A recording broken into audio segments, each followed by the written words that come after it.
పరిష్కరించుకోవాలి తప్ప వాళ్ళు ఎవరెవరో చెప్పిన మాటలను బట్టి వారి కుటుంబాలను ఎంత మాత్రం కూడా కూల్చుకోకూడదు. ఎందుకనంటే అవ్వమ్మ వెంటనే తన భర్తను అడిగుంటమైతే ఇంత గొడవ రాకపోను. ఇది నిజమా? ఈ చెట్ల పండ్లలో దేనినైనా తినవద్దని దేవుడు మీతో చెప్పాడా అని చెప్తే, ఇదిగో దేవుడంతట వాళ్ళు అయిపోతారని దేవుడు ఈ పండు తినొద్దని చెప్పినప్పుడు వెంటనే మీరు దేవుడంతట వాళ్ళు అయిపోతారు కనుక తినొద్దని చెప్పాడనేసరికి ఆవిడకి ఆశ కలిగింది.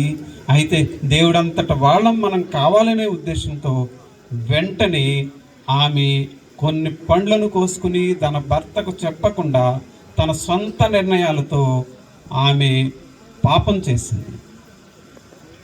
ప్రతి స్త్రీ కూడా తన భర్తను సంప్రదించకుండా తన కుటుంబంలో తాను ఏదైనా చేస్తుందంటే తన సొంత పెత్తనంతో చేస్తున్న ప్రతిదీ కూడా అది ఏదో ఒక సమయంలో ఏదో ఒక పెద్ద ప్రమాదం అవుతుంది.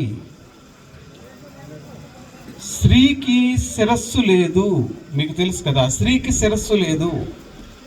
శిరస్సు లేదు కనుకే ఇక్కడ మనం చూస్తున్నది ఈ స్త్రీ తల మీద ముసుగు వేసుకుంది. ఎందుకు ముసుగు వేసుకుందంటే ఆమెకు శిరస్సు లేదు, ఆమె పక్కనున్న భర్తే ఆమెకు శిరస్సు. అతని నిర్ణయంతో మాత్రమే ఏదైనా చేయాలి తప్ప అతని నిర్ణయంతో కాకుండా దేన్ని ఆమె చేయడానికి వీలు లేదు. అది బైబిల్ ఎంత మాత్రం కూడా ఒప్పుకోదు. ఇవాళ స్త్రీ సమాజాలు వచ్చాయని, లేదంటే స్త్రీకి హక్కులు బాగా పెరిగిపోయినాయని, గనుక పురుషుణ్ణి ఏమి చేసినా సరే ఈ పురుషుణ్ణి ఎలాగ బజారుకి వేడ్చాలా అనే ఉద్దేశాలతో ఆడవాళ్ళు చాలామంది వాళ్ళకుండే ఆ గవర్నమెంట్ ఇచ్చే సపోర్ట్ని బట్టి కూడా తమకు నచ్చినట్టుగా జీవిస్తూ ఏదైనా అడిగితే వాళ్ళు మళ్ళా గొడవలు పెట్టే ఆడవాళ్ళుగా కొంతమంది ఉండడాన్ని మనం గమనిస్తూ ఉన్నాం. అయితే క్రైస్తవ్యంలో ఎంత మాత్రం కూడా స్త్రీ తలెందుకు అలా తలదించుకుని జీవిస్తుందంటే, తలెందుకు దించుకుని కూర్చున్నారంటే, తప్పనిసరిగా నా శిరస్సు నాది కాదు, నా పక్కనున్న నా పురుషుడు శిరస్సు మాత్రమే నేను ధరించుకుంటున్నాను అని సూచనార్థకంగా మాత్రమే ఇలాంటి వేలేసి క్రిస్టియన్ పెళ్లిలో ఈ విధంగా ఇలా అలంకరించి కూర్చోబెడతారు.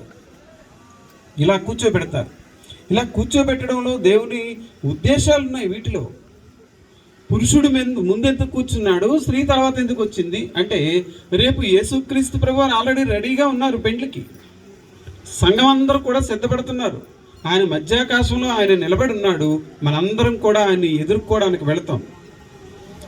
ఇదంతా కూడా పెండ్లి తంతంతా కూడా బైబిల్కి సంబంధించిన విషయమే. ఇది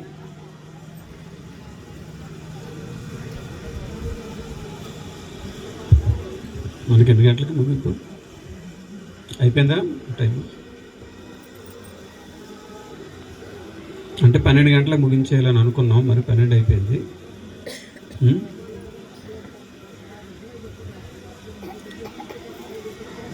కనుక దేవుడు ఒక చట్టాన్ని ఇచ్చాడు.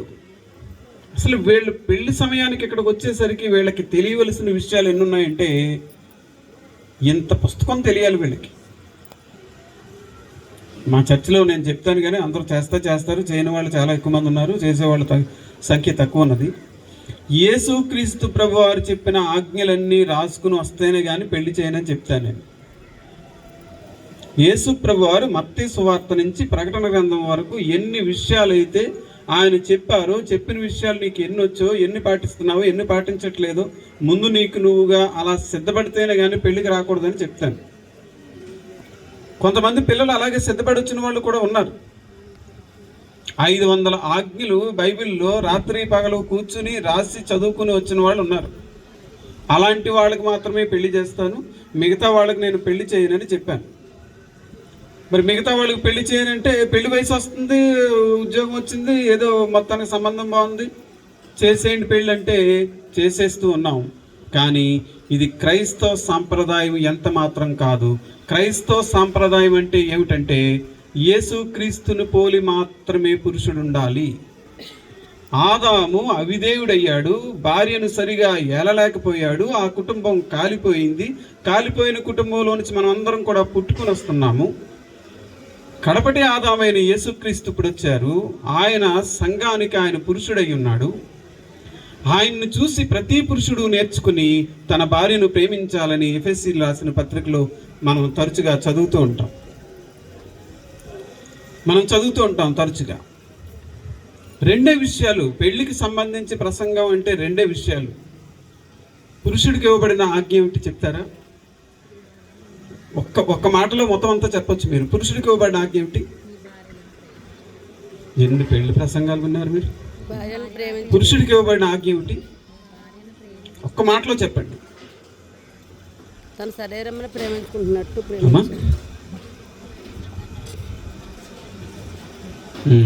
అదే ఒక్క మాటలో చెప్పాను. మీరు చెప్పింది కరెక్టే. ఒక్క మాటలో చెప్పాలి. ఒకే ఒక మాటలో చెప్పాలి.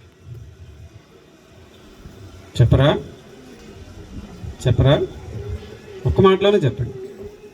మొత్తం సారాంశం అంతా ఒక మాటలోనే చెప్పాలి. నిన్ను వలె నీ భార్యను ప్రేమించాలి. బాగా చెప్పారు, కరెక్ట్గా చెప్పారు. నీ భార్యను సొంత అంతే సొంత శరీరంలా ప్రేమించుకోవాలంతే. అంటే ఇక దానికి కొలత ఎలా చెప్పాలో దేవుడికి ఎలా చెప్తే అర్థం అవుతుంది అంటే, ఇలా చెప్తే అర్థం అవుతుంది. సొంత శరీరంలా ప్రేమించాలి భార్యను. అప్పుడు అంత సొంత శరీరంలా ప్రేమిస్తుంటే ఇప్పుడు ఈవిడేం చేయాలి? భయపడి, ఎలాగా? భయపడి లోబడి జీవిస్తారు. ప్రేమించడం అంటే మీ అందరికీ తెలుసు. పప్పలు కొనుక్కు రావడం, పూలు కొనుక్కు రావడం, నగలు కొనుక్కు రావడం, బట్టలు కొనుక్కు రావడం, ఎప్పుడు అంటే అస్తమానం అమ్మోళ్ళ ఇంటికి తీసుకురావడం, వాళ్ళు వచ్చినప్పుడు బాగా పెసరట్లు కాల్చడం, వీళ్ళన్నిటికి భర్త సంచెట్టుకుని ప్రతిసారి పరిగెత్తుకుని తిరగడం. ఇదేనా భార్యను బాగా ప్రేమించడం అంటే? మరేంటి? యేసుక్రీస్తు సంఘాన్ని ఏ విధంగా ప్రేమించారో అట్టి మాదిరిగా నీ భార్యను ప్రేమించాలి అంతే. ప్రేమకి ఇక ఎలా ప్రేమించాలి అంటే, యేసుక్రీస్తు ఎలా ప్రేమించారో అలా ప్రేమించంతే. యేసుక్రీస్తు ఎలా ప్రేమించారు తన భార్యను? సంఘమని తన భార్యను ఎలా ప్రేమించారు? తన ప్రాణాన్ని పెట్టారు. అందుకు కళంకమైనను, ముడతైనను, మరి ఇట్టి డాగైనను లేకుండా పరిశుద్ధమైనది గాను, నిర్దోషమైనది గాను, మహిమగల సంఘము గాను తన ఎదుట ఏం చేశారంటే నిలబెట్టుకున్నారు. పురుషుడు పోషించడం అనేది, దేవుడు లేడన్నవాడు పోషిస్తున్నాడు, ఈ దేవుడు కాదన్నవాడు పోషిస్తున్నాడు. అన్యులకి ఎంతో మంది దేవుళ్ళు ఉన్నారు, వారి భార్యలను ప్రాణానికి ప్రాణంగా ప్రేమించుకునే వాళ్ళు ఉన్నారు.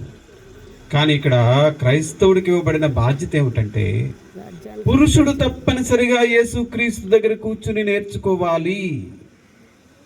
యేసు ప్రభు వారు ఏది చెప్తే దాన్ని యేసుక్రీస్తుని శిరస్సుగా తాను ధరించి, యేసుక్రీస్తు యెహోవాను ఎలాగైతే శిరస్సుగా ధరించుకుని మనందరి మధ్య భూమి మీదకి వచ్చినప్పుడు ఆయన ఎలాగైతే లోబడి జీవించి తన్ను తాను దేవునికి ఎలాగైతే సమర్పించుకున్నాడో, ప్రతి పురుషుడు కూడా యేసుక్రీస్తు ముందు ఒక స్త్రీలా తల వంచుకుని, ఇక్కడ యేసుక్రీస్తే గనక ఉన్నట్లయితే మేమందరం ముసుగులు వేసుకుంటాం నెత్తి మీద. ఎందుకంటే యేసుక్రీస్తు మాకేమై ఉన్నారు? భర్త. ఆయన లేరు కనుక మేము ముసుగు వేసుకోలేదు, ఆయన ఉంటే మేము ముసుగు వేసుకోవాలి. వాస్తవానికి ఎందుకు ఈ ముసుగు అంటే, యేసుక్రీస్తు చెప్పినట్లుగా జీవిస్తున్నాము అని చెప్పడం కొరకు. అందుకు లక్ష్మణరావు గారు చేయవలసిన పని ఏమిటంటే, భార్యను పోషించడం అనేది దేవుడు పెట్టిన ధర్మమే, ఇది అందరూ చేసేది. కానీ క్రైస్తవుడు మాత్రం తప్పనిసరిగా గ్రంథాన్ని నిరంతరము ధ్యానిస్తూ, అనేక తప్పుడు బోధలు ఉన్నాయి. బోధల గురించి చెప్పాలంటే ఎన్ని తప్పుడు బోధలు. బైబిల్ ఒకటి చెప్తే బైబిల్ చెప్పిన దానికి విరుద్ధంగా మాత్రమే చేసే ప్రసంగాలు తప్ప, బైబిల్లో ఉన్నదన్నట్లుగా చెప్పే నరుడు లేడు భూమి మీద. అందరూ మనుషుల్ని మెప్పించడం కొరకు, మనుషుల చేత సరదాగా వాళ్ళ పేర్లు అందరూ జపించేలా, వాళ్ళ తమను తాము గొప్ప చేసుకోవడం కొరకు ప్రసంగాలు చేస్తున్నారు తప్ప, ఉన్నది ఉన్నట్లుగా ప్రసంగాలు చేసే మనుషులు భూమి మీద లేరు గనుక నువ్వు మాత్రమే గ్రంథాన్ని జాగ్రత్తగా చదివి ఈ తప్పుడు బోధలు, ఈ తప్పుడు విధానాలు దేవుణ్ణి నీ చేత్తో పట్టుకుని చూపించగలిగే శక్తిమంతుడు కావాలి. ఆ అగ్నిగుండం నుంచి నీ భార్యను తప్పించి నీ పిల్లలు, నీవు పవిత్రంగా, పరిశుద్ధంగా ఆ పరలోక రాజ్యాన్ని సంపాదించుకోవడం కొరకు నిరంతరము ఆ ఏదైనా తోటలో కాపలా కాయవలసిన ఆదాము కాపలా కాయలేని పక్షంలో ఆ కుటుంబం కూలిపోయింది గనక నీ కుటుంబం అలాగ కూలిపోకుండా ఉండడం నిమిత్తము నీ కుటుంబానికి నువ్వే రాజువై, నీ కుటుంబాన్ని ఏలేవాడువై, అందుకు సమర్థుడువై, నీ భార్యను నువ్వు చెప్పినట్లుగా నువ్వు ఉంచుకునేలా చేసుకునే శక్తిమంతుడువై, నీలో ఏ తప్పు లేకుండా నిన్ను నువ్వు కనపరుచుకుంటూ నీకు నువ్వు లోకు కాకుండా నీ భార్యను ఏలుబడి చేసే ఒక మహారాజులా నువ్వు ఉండగలిగితే అప్పుడు తప్పనిసరిగా నీ కుటుంబము దేవుడు ఏదైతే ఆశించి మనుషులకు ఈ వివాహ బంధాన్ని ఏర్పాటు చేశాడో, ఈ వివాహ బంధం ద్వారా మీరు ఇరువురు కూడా పవిత్రంగా, పరిశుద్ధంగా జీవిస్తూ పవిత్రమైన పిల్లలను కంటే ఆ పవిత్రమైన పిల్లలతో మీరు కూడా ఒక రాజ్యంగా భూమి మీద జీవిస్తే దేవునికి శాశ్వతమైన రాజ్యంలో మీరు తప్పనిసరిగా ఆ రోజు ఎత్తబడతారు. ఆ ఎత్తబడినప్పుడు మాత్రమే ఈ రోజు చేసిన ఈ వివాహం యొక్క పరమార్థం అప్పుడు తెలుస్తుంది. అప్పుడు వరకు ఈ వివాహాలు చాలామంది చేసుకుంటున్నారు, శరీర కోరికల కొరకు చేసుకుంటున్నారు తప్ప దేవుని యొక్క నిత్య రాజ్యాన్ని సంపాదించుకోవడం కొరకు, నిత్య రాజ్యం కొరకు మనం పిల్లల్ని కనాలనే ఉద్దేశంతో మాత్రం ఎవరు కూడా ఎంత మాత్రం వివాహాలు చేసుకుంటలేదు. వివాహ ధర్మాన్ని దేవుని యొక్క ఉద్దేశం ఏమిటంటే